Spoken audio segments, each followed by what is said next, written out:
Продовжується прямий ефір на телеканалі АТР. Я дякую, що ви залишаєтесь разом із нами і довіряєте нам. Доброго вечора. Мене звати Аліна Блохіна і я рада представити вам гостя цієї ефірної години. Це Володимир Манько, політолог. Пане Володимире, доброго вечора. Доброго вечора. Власне, розпочинаємо ми із такого. Президент Петро Порошенко вніс до Верховної Ради подання на кандидатів у нові члени Центральної виборчої комісії. Власне, про це повідомив спікер парламенту Андрій Парубій. У своєму твіттері він опублікував повний список кандидатів. Зокрема, серед них 6 представників від фракції Блоку Петра Порошенка, 3 від Народного фронту і по одному представникові від «Відродження», «Батьківщини», «Самопомочі», «Волі народу» і представників радикальної фракції Олега Ляшка. Пане Володимире, от 9 з 14 кандидатів – це, власне, представники більшості. І «Батьківщина» наполягала на тому, щоб до власне цього переліку кандидатів на посаду у ЦВК увійшов представник їхньої політичної сили. Власне, ним став Андрій Євстігнєєв, його внесли до цього списку.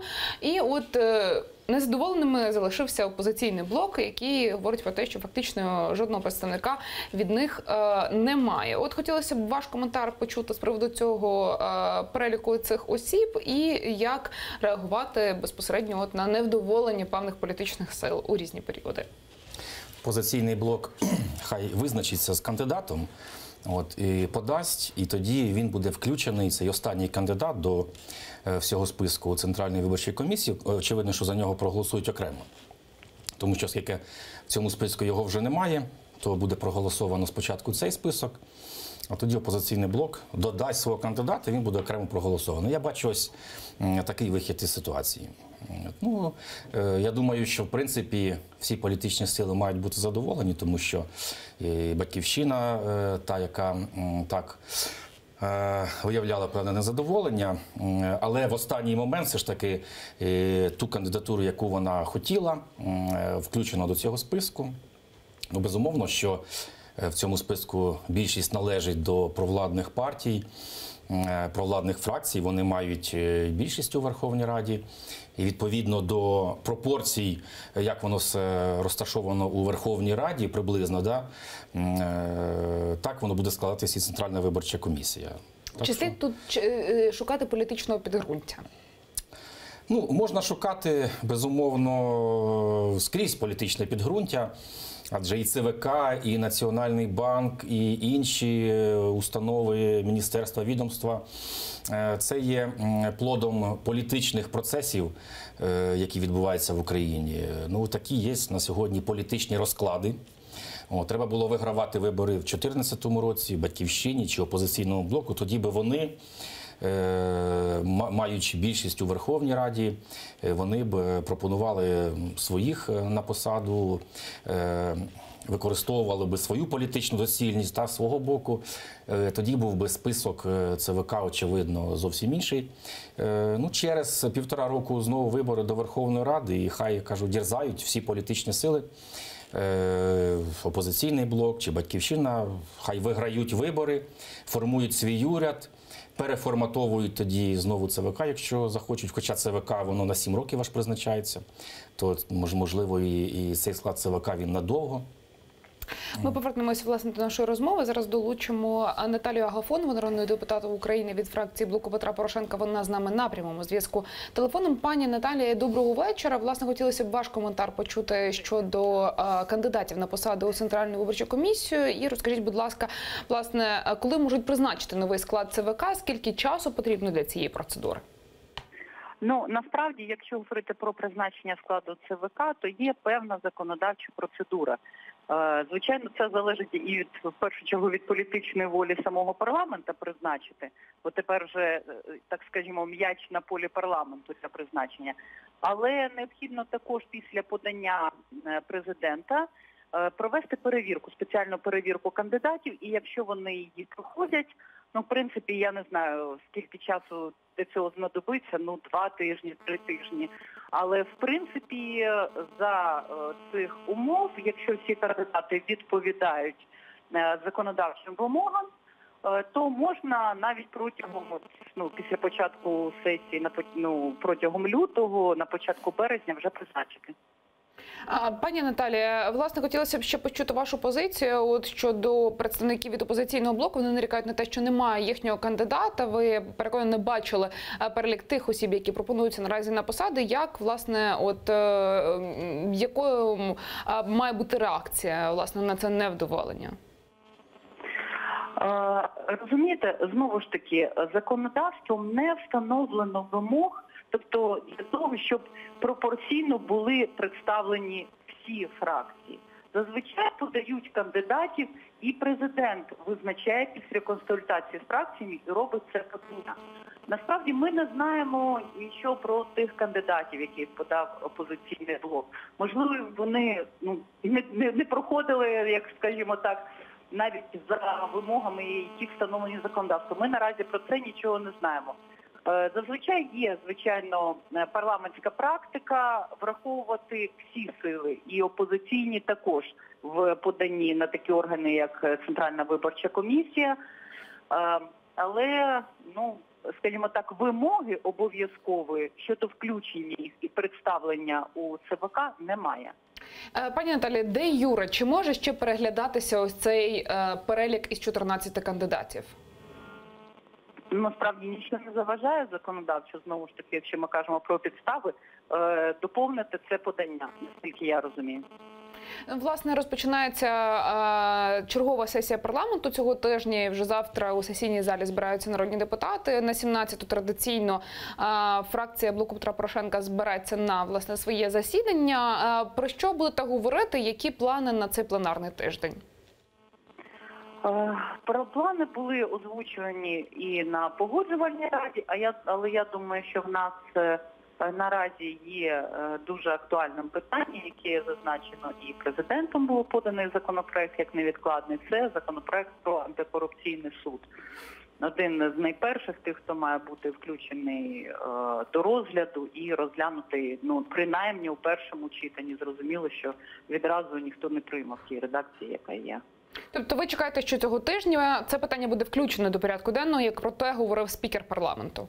Незважаючи на те, що частина депутатів покинула нас і поїхала до США на молитовний сніданок, я думаю, що все ж таки тих голосів, які є, вистачить для того, щоб здійснити цей необхідний крок. Пані Наталію, дякую вам за те, що знайшли час, долучилися до нашої розмови. Наталія Агафонова, народний депутат України від фракції Блоку Петра Порошенка, була з нами на прямому зв'язку телефоном.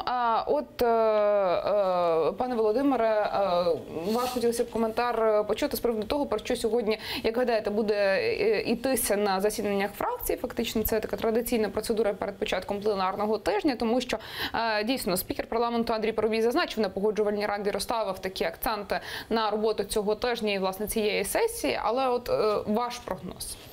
Ще одне речення про ЦВК. Звичайно, Чому так з опозиційним блоком вийшло? Тому що до останнього моменту вони хотіли, щоб був ще призначений ще на один термін пан Охендовський. Так? Але ж неможливо стільки довго працювати в ЦВК, і тому позиція президента була принциповою, що ЦВК потрібно оновлювати на 100%. І тому у них ось так вийшло, що тепер їх поки що одне місце вільне для них, немає кандидата.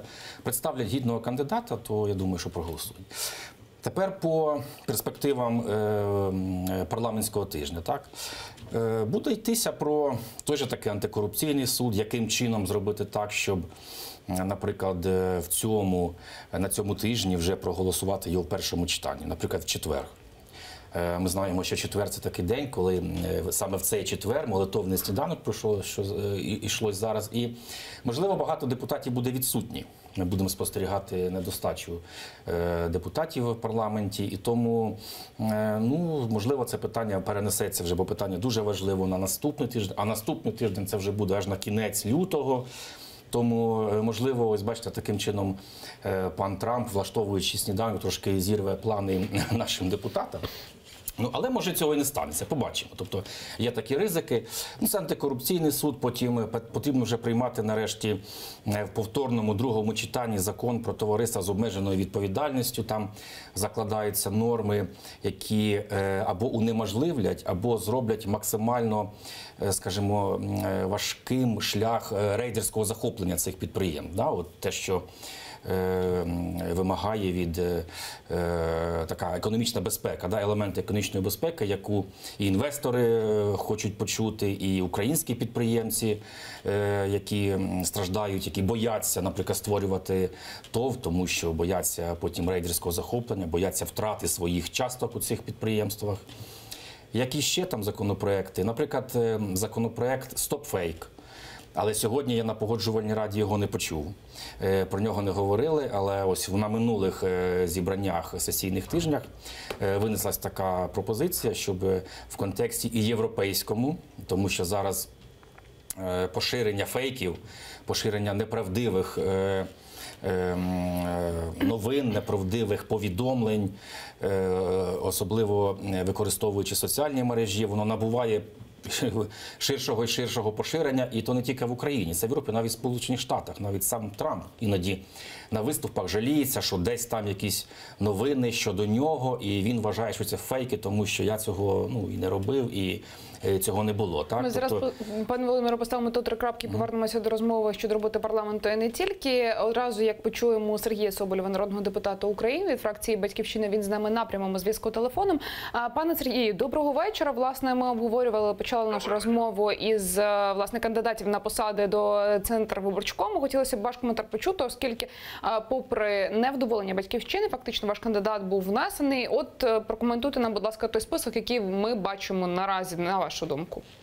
Ну, дивіться, це ціла детективна історія. Я в свій час, як перший заступник голови фракції, своєчасно підписав подання на члена нашого кандидата в члени Центральної виборчої комісії, який, я одразу кажу, не є членом партії, не є помічником, народним депутатом. Це кандидат юридичних наук, достатньо досвідчена людина, яка викладає в Київському національному університеті імені Тараса Шевченка. І тому тут ніяких політичних підтекстів не було. Якщо ви побачите список інших фракцій, ви все зрозумієте. Це людина, крім того, що й дуже досвідчена, бо вона проводила з NDI, IRI сотні семінарів по підготовці членів дільничних, окружних, територіальних виборчих комісій. На жаль, наше подання чомусь сховали під сукно. Більше того, заявили, що його десь загубили, хоча у нас є документ, який підтверджує, що воно було прийнято. Людина відповідає всім об'єктивним даним. І коли ми побачили подання від президента, виявилося, що від фракції «Батьківщина» чомусь подань немає. Причому вас не здивувало, чому сьогодні Синиця була відкликана із Центральної виборчої комісії. У нас є підозра, що ця особа вводилась не як незалежний кандидат, а саме від опозиційного блоку. Тобто вийшло, що від всіх партій і фракцій включили людей, а тільки від нашої фракції не включили. Хоча це пряма вимога безпосередньо нормативних документів Парламентської асамблеї Ради Європи, де сказано, що фракція парламенту, яка представляє партію, повинна мати мінімально одного представника в ЦВК. І от вперше за всю історію України, з моменту існування закону про Центральну виборчу комісію, ця процедура фактично могла бути порушена. Після того, як відбулися заяви посольств, після того, як ціла резолюція Парламентської асамблеї Ради Європи була ухвалена минулого тижня, де прямо внесено, що зобов'язаний президент подати всіх кандидатів і кожна партія повинна мати представника, тільки після цього ми сьогодні зранку почули, що Синиця відкликана і замість неї внесений наш кандидат. А от ви сказали, пане Сергію, що це фактично був, скажімо так, позаштатний кандидат від опозиційного блоку. Чому? Чому ви так вважаєте? Ми аналізували біографію цієї особи і дуже легко це прораховується. Ви ж розумієте, це все зараз не сховаєш. Беріть кандидата, проаналізуйте, де він працював на попередніх виборах, в яких партіях, на яких посадах, при яких режимах. І ви одразу побачите, хто є хто. Тому я ж не стверджую, я припускаю це. Але я сам... Пане Сергію? Алло. Алло, так, чуєте, що нас? Ага. Пане Сергію, дійсно, ми бачили вже список, там 9 представників більшості. Чи слід шукати тут, на вашу думку, якогось політичного підтексту? 6 кандидатів, якщо не помиляюсь, від блоку Петра Порошенка, 3 від Народного фронту. Тут треба виконувати виконувати закони, рекомендації Парламентської асамблеї Ради Європи. Там сказано пропорційне представництво партії, до речі, про групи там нічого не сказано, хоча групам теж дали представництво, ну Бог їм суддя. Але пропорційне представництво партії, фракції, але мінімум одна особа. Тому тут, найбільша фракція БПП, вони мають відповідно таку кількість. Потім Народний фронт. Ну і далі пішло. Тому я думаю, що тут якраз такий розклад. Що зробиш? Скільки часу, як гадаєте, пане Сергію, знадобиться на те, щоб призначити нових членів? Сьогодні голова Верховної Ради заявив, що місяць на перевірку йому треба відправити. І фактично ця перевірка далі вже визначить подальшу долю. Тобто люди переходять спецперевірку, і згідно з цією спецперевіркою їх кандидатури вносяться, якщо вони пройшли спецперевірку. Пане Сергію, я дуже дякую вам, що ви знайшли час, долучилися до нашої розмови. Сергій Соболєв, народний депутат України від фракції «Батьківщина», був з нами на прямому зв'язку телефоном. Пане Володимире, попрошу ваш коментар за словами пана Сергія і повернемося до розмови щодо порядку денного цього тижня парламенту. В процесі утворення нової ЦВК дійсно можуть бути якісь політичні, ігрища там. Хтось під личиною іншої політичної сили може просовувати свого кандидата, протягувати. Якщо ось пану Сергію Соболєву це відомо, що саме ось той пан Синиця, чи пані Синиця, я не знаю точно, да? Пані, якщо не помиляюся, пані Синиця, да. Що саме він від опозиційного блоку, то, не знаю, в мене немає такої інформації, очевидно, я не можу володіти, що саме опозиційний блок, якби таким чином хотів би збільшити свою присутність, да? Але ж це він має домовлятися тоді з іншою фракцією. Подивимося, може це так, може це не так. Повертаючись до роботи парламенту, от ви висловили сподівання на те, що у четвер може бути поставлено на порядок денний питання включення законопроекту щодо антикорупційного суду. І якраз досить справедливо зазначили про те, що дійсно буде молитовний сніданок у Сполучених Штатах Америки, і представники українського парламенту там будуть присутні. Так от питання, чи не відтягується власне внесення цього законопроекту на порядок денний, тому що представники влади і сам спікер говорять про цей документ як про невідкладний, але от з огляду на взагалі відвідуваність парламенту народними депутатами, з огляду на такі обтяжуючі обставини у вигляді візиту до Сполучених Штатів Америки, цей процес знову може відтермінуватися. До речі, про молодовний сніданок ще трошки. Ось пройшла інформація сьогодні, що делегати від «Батьківщини», до речі, вже поїхали на молитовний сніданок, хоча він буде в четвер, а вони вже сьогодні полетіли. Тобто щось трошки зарано. Може вони хочуть якось заздалегідь там собі місця десь найкраще забронювати, не знаю. Ось. Щодо антикорупційного суду, президент цей законопроект ще ініціював минулого року восени. Так? Він же ж тоді закликав усіх за круглий стіл, всі політичні сили, всі політичні фракції, я маю на увазі, антикорупційні громадські організації, сісти і обговорити. Якби так сталося, то я думаю, що він би набагато швидше, я думаю, що він вже може був би і прийнятий, так? Уже почалось би формування самого суду. Так, ніхто не прийшов на цей стіл. І довелося тоді йому чекати кілька місяців, а потім внести самостійно без консультації з зацікавленими всіми сторонами, внести до Верховної Ради.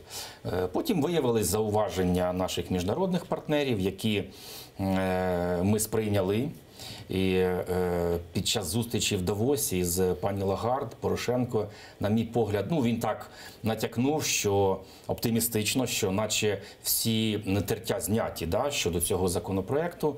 Він буде прийнятий в першому читанні, а вже між першим і другим читанням, коли вносяться правки, тоді вже може,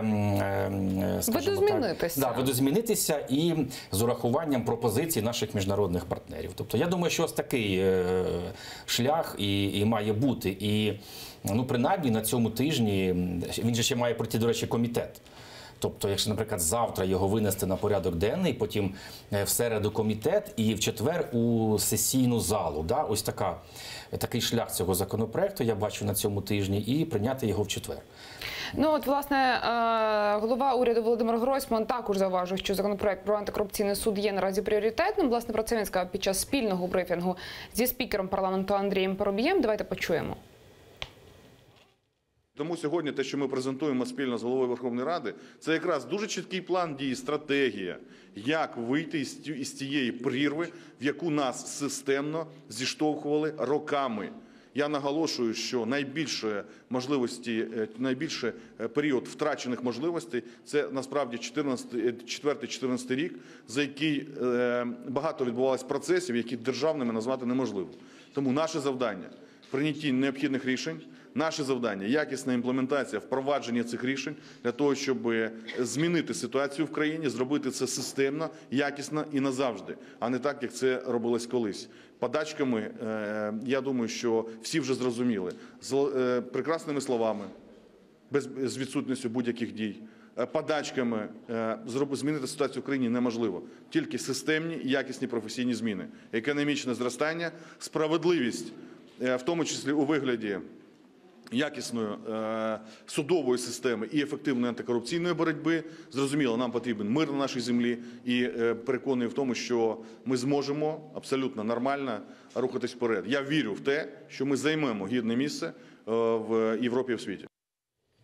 Ви знаєте, пане Володимире, якраз і цікавить питання цієї видозміни, тому що коли з'явився законопроект щодо так званої реінтеграції, деокупації Донбасу, від першого до другого читання якраз було багато нарікань про те, що текст, власне, документу цього, він видозмінився досить сильно. Зник Мінськ, Крим, було досить багато змін. То на які зміни чекає законопроект щодо створення Вищого антикорупційного суду? Тобто, чи знову ж таки не буде президентський законопроект переписаний, скажімо так, щоб це було сприйнятливим для усіх політичних сил, фракцій, груп, які представлені у парламенті? Тобто, чи буде ось цей період між першим і другим читанням, знову ж таки, періодом певних домовленостей для того, щоб цей документ проголосувати? Внесення правок між першим і другим читанням не передбачає зміни самої філософії, самої стратегії цього документу. Тобто, якщо він буде прийнятий в першому читанні, то правки, які кардинально змінюють цей документ, вони неможливі. Які там два найбільш такі спірні моменти?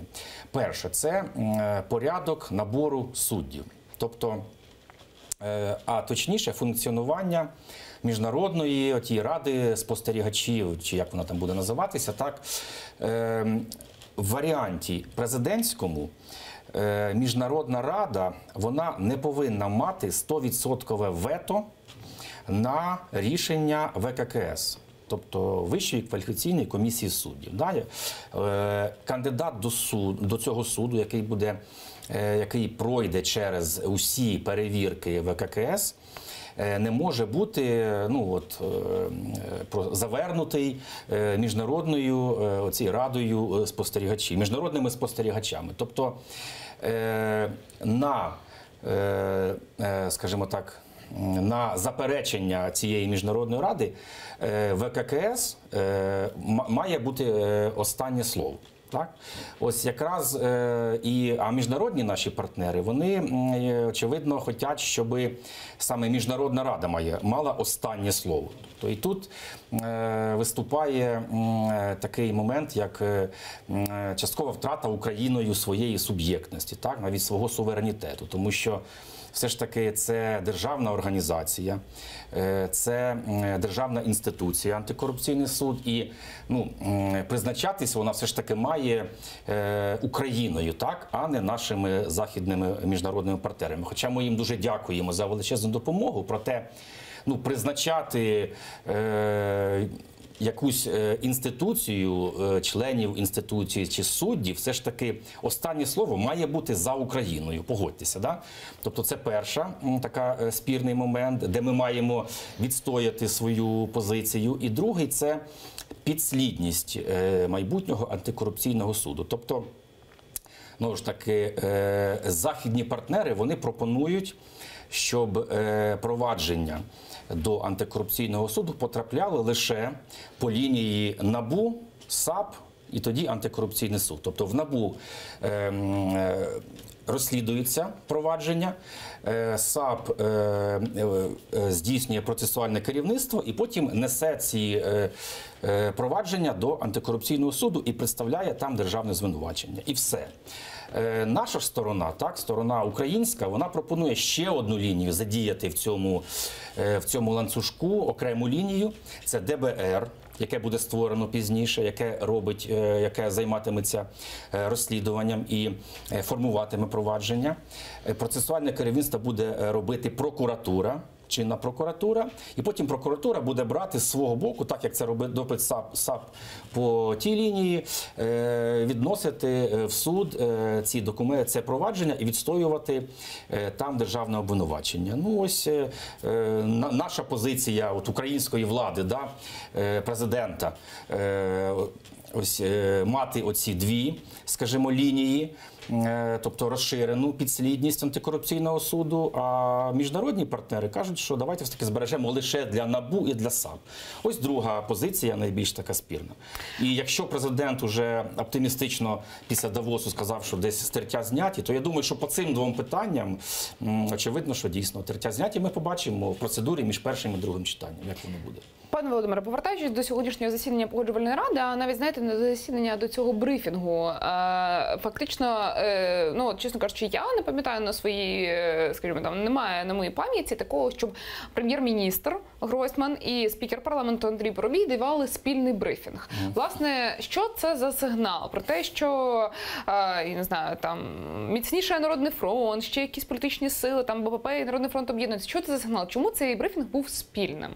Ну так, я теж замітив сьогодні, підмітив зранку, що дійсно, ну, я не знаю, можливо, якщо суто з політичної точки зору так провести таке спостереження, то десь вже і давно ходять такі думки, що пан Гройсман десь вже більше і більше тяжіє до Народного фронту, так? Ну, будемо дивитися, ближче перед виборами воно буде видно. Чи має Гройсман політичні амбіції, як гадаєте? Тому що от його присутність, зокрема, і на засіданні Народного фронту восени, вона ще тоді, знаєте, запустила ось цей інформаційний привід у медіаспільноту, і громадськість почала це обговорювати. То чи має Гройсман політичні амбіції? Чи от, якщо прослідкувати його, скажімо, от персону як політика, чи готовий він з кимось об'єднуватися? Чи все ж таки він гравець, який піде чи не піде кудись сам? Ну, в нього є своя партія. Вінницька європейська стратегія, так, ця партія може якось видозмінитися, так, вона може десь різко вибухнути, наприклад, як президентська партія «Солідарність», так, вона ж була десь в затінку раніше, ми про неї не чули, а тут, бачите, вона стала фактично головною у Верховній Раді, виграла вибори минулі. Тобто, чи має Гройсман амбіції? Я думаю, що він то має амбіції, але, можливо, десь на потом, на пізніше. Я не думаю, що він зараз. Він якось і говорив, здається, що він не планує брати участь у президентських виборах наступних в 2019 році. Так? Тобто я не думаю, що він має президентські амбіції прямо зараз, прямо на зараз. Але оскільки він молодий політик, перспективний, то десь там на майбутнє, чому б і ні. Для нього зараз головне це як можна далі працювати прем'єр-міністром, і в нього така можливість є. Десь певні кризові періоди в своєму прем'єрстві він уже проходив, да, після його призначення. Давайте згадаємо, от буквально рік тому, коли от вимагали звіту Гройсмана у Верховній Раді. Звіт був лише в паперовій формі, тобто він так і не звітував. Тоді був такий певний кризовий період, коли Гройсман міг позбутися крісла прем'єрства, але він його пережив. І зараз, я думаю, що таких небезпек немає. І сьогодні на Погоджувальній раді Кубів казав, що вже знову річний звіт ще один, от наступний, готується. І він буде також переданий у Верховну Раду, але знову ж таки, він буде переданий у Верховну Раду в письмовій формі, так як це було минулого року. В принципі, я би радив пану Гройсману виступити перед депутатами і самому продекларувати цей звіт, продекламувати чи зачитати цей звіт. ну, це було б більш доцільніше, ніж просто передати в письмовій формі, так як було минулого року.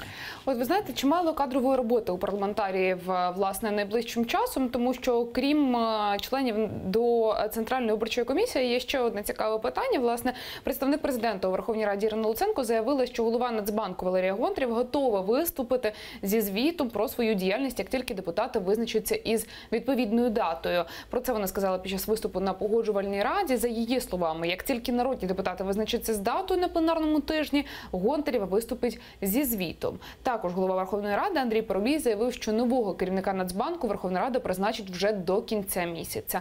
Нагадаю, що раніше повідомляли, що президент Петро Порошенко пропонує парламенту призначити новим головою Нацбанку Якова Смолія. Зауважимо, що під час зустрічі з президентом України Петром Порошенком у Давосі директор-розпорядник Міжнародного валютного фонду Крістін Лагард цікавилась призначенням, власне, нового голови Нацбанку. Окрім Смолія, серед претендентів також називали голову управління Райфайзенбанк Аваль Володимира Лавренчука. Пане Володимире, ми от говоримо з вами про перспективи цього пленарного тижня. Власне, ще один такий пункт присутній у планах наших парламентаріїв. Як гадаєте, чи прийде Гонтарєва цього тижня до парламенту зі звітом і про що вона звітуватиме? Тому що фактично досить довга відпустка у неї була від того моменту, як вона оголосила про те, що залишає посаду голови Нацбанку, пішла у відпустку ледь не більше як півроку, здається. Більше, вона вже, навіть мабуть, більше. місяців 9. Так, вона у відпустці. От про що буде звітувати Гонтарєва, як гадаєте? Ну, дійсно, якось це питання затягнулося вже по Гонтарєві. Дійсно, не зовсім нормально. Так? Хоча, дивіться, гривня тримається і якогось обвалу гривні немає. Хоча перед Новим годом гривня трошки похитнулася. Зараз гривня набула своїх позицій, трошки зміцнилася. Тобто, можна сказати так, Гонтарєва зробила свою справу. Тоді одразу, коли вона прийшла на посаду голови Національного банку, вона провела досить жорсткі, радикальні і такі в часі, стислі в часі реформи фінансового сектору. Вона почистила банківську систему від банків зомбі, як вона казала, від пральних машин так званих. Да? І зараз фінансовий сектор України демонструє досить непогані результати, він демонструє зростання вже. Зараз питання стає тільки про кредитну ставку, да, щоб здешевити кредити для суб'єктів економічної діяльності в Україні, тобто для підприємств. Ось головна зараз напрямок, над яким має працювати Національний банк. Я думаю, що якраз пан Смолій і має собі поставити це питання номер один. А Гонтарєва давно вже мала, власне, відзвітувати, і я думаю, що вона все ж таки повинна прийти у Верховну Раду, хоча вона кілька разів звітувала в режимі брифінгу, спілкуючись з журналістами, але так, я думаю, що підтримуючи таку добру традицію і добре реноме, то треба все-таки прийти в Верховну Раду, відзвітувати і не бояти. Може, вона трошки побоюється, знаєте, демаршів, таких випадів з боку депутатів, зокрема пана Ляшка, який дуже радикально виступає саме проти Гонтарєвої. Ми пам'ятаємо, тоді він там розкидався грошима, влаштовував такі, знаєте, акції, хоча ті гроші були, звісно, фейковими. Я думаю, що це вона має пережити, навіть якщо вона стикнеться з цим у Верховній Раді, відзвітувати, поставити крапку і нормально, скажімо так, по-людськи піти. Але ми всі їй все-таки маємо подякувати, незважаючи на те, що багато вкладників потерпали. Я розумію все це, тому що вони несли гроші на депозити у ці банки зомбі і у пральні машини. Вони ж не знали, що вони такі. Вони ж, ті банки, давали таку рекламу, і багато українців повелось на цю рекламу. Так? А тоді виявилося, що цей банк лише обслуговує, скажімо так, бізнес своїх власників, чи займається взагалі ще гіршими речами, виводить гроші за кордон. І як можна було такий банк залишати у банківській сфері? Якщо питання призначення членів ЦВК, воно розтягнуте у часі, а от сподівання на те, що вже цього місяця Україна може отримати голову Нацбанку, чи видається вам, скажімо, реалістичним? Тобто, чи встигнуть до кінця лютого депутати проголосувати, власне, власне, за кандидата на цю посаду, і чи не стане це знову ж таки предметом певних домовленостей? Тому що коли, власне, говоримо про такі посади, то завжди... Є домовленості, безумовно. У нас така політична система, що політичні партії приходять у Верховну Раду, створюють коаліцію, потім обирають коаліційний уряд, і все це має бути предметом домовленостей. І предметом квотування навіть. Це вже таке слово, воно не дуже, скажімо, рейтингове, да, в нашому суспільстві. Всі таке носить негативне значення, але без цього нікуди не дітися. Так, це є демократія. Бо якщо, давайте тоді так, одна політична сила, наприклад, як у Польщі, виграє повністю вибори і повністю сформує уряд, і президент буде від цієї політичної сили. Я думаю, що це не дуже нормально. Все ж таки, 2-3 політичні сили, коли формують і уряд, і розподіляють посади, мені здається, це є більш демократичніше. І все це відбувається на засадах домовленостей. Хтось це може називати договірняками, я кажу, там, чи квотним принципом, але це є, на мій погляд, демократично. Власне, ще одне питання кадрове. Голова українського уряду Володимир Гройсман припускає, що хтось із міністрів, які подали у відставку, може лишитися на роботі. Про це він заявив у понеділок на брифінгу в парламенті. За його словами, звільнення міністра аграрної політики і продовольства Тараса Кутового і міністра інформаційної політики Юрія Стеця займається Верховна Рада. Цитую: «Ідуть консультації, подивимося, що буде потрібно для того, щоб визначити остаточні кандидатури на ті посади, з яких будуть звільнені парламентом міністри. Можливо, хтось і залишиться працювати», зазначив прем'єр. Він розповів, що зараз щодо цього питання відбувається, цитую, «діалог у рамках коаліції». Як відомо, у 2017 році заяву про відставку написали міністр агрополітики і продовольства Тарас Кутовий і міністр інформаційної політики Юрій Стець. Пане Володимире, от бачите, лунають з вуст пана прем'єра Гройсмана варіації щодо того, що хтось з міністрів може залишитися на посаді. Як гадаєте, з чим пов'язане це рішення? І у разі, якщо питання звільнення цих двох персон потрапить до парламенту, чи будуть голоси за звільнення Стеця і Кутового? Прошу. Я думаю, що їх треба було звільнити і раніше ще, тому що вони подали заяви. Я якось не розумію позицію цю, що їх треба тепер назад повернути. Може, вони й залишаться. Вони вже прийняли своє рішення, вони тоді були причини для таких рішень. Я знаю, там у пана Стеця були проблеми зі здоров'ям. Писали так принаймні, я точно не знаю. Пан Кутовий, він там, очевидно, пропонував якісь свої варіанти розвитку аграрного сектору, зокрема земельної реформи, емфітевзис, тобто купля-продажа не землі, а прав оренди. Це не пройшло, і, очевидно, це спонукало пана Кутового писати заяву. Треба було... Невже в нас немає фахових, відповідно, людей, які могли би прийти і продовжувати або ж ту саму лінію, яку визначав попередній міністр, або іншу лінію. Це люди могли бути і заступників, як Стеця, так і з Кутового, так? Це могли бути люди зовсім ззовні, не з цих відомств, не з цих міністерств. Тобто я думаю, що якщо людина написала заяву, вона це зробила свідомо, то її треба звільнити і призначити іншу людину. І тому я якось не підтримую цю ідею, що а може вони повернуться і ми їх залишимо. А якщо вони залишаться, то чому це відбудеться? Чому це? Я не знаю, важко сказати. Умовив прем'єр-міністр? Не знаю, дивіться,